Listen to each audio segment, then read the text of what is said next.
Hello, future DevOps. I hope you are doing well. So, today we are going to learn a new topic, and the topic is when you mouse hover on this text, you can see the extra information of this text, or I can say the full form of this text. So, if you want to achieve this type of effect, then you can use the HTML abbr tag or the abbreviation tag. So, let's see how you can use this tag on this VS Code. So, with this VS Code, just write here the abbr tag and hit enter, and you can see the abbr struct tag and abbr int tag, and there is a extra attribute called the title.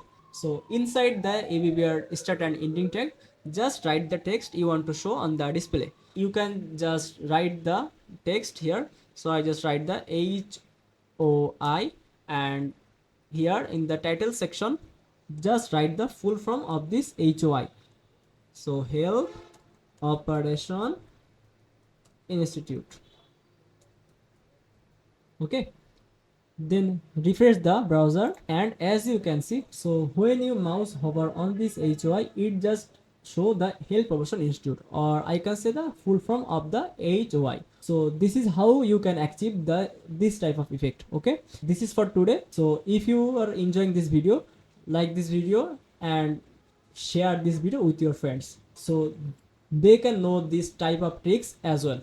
So see you in the next video. Till then, take care. Bye bye.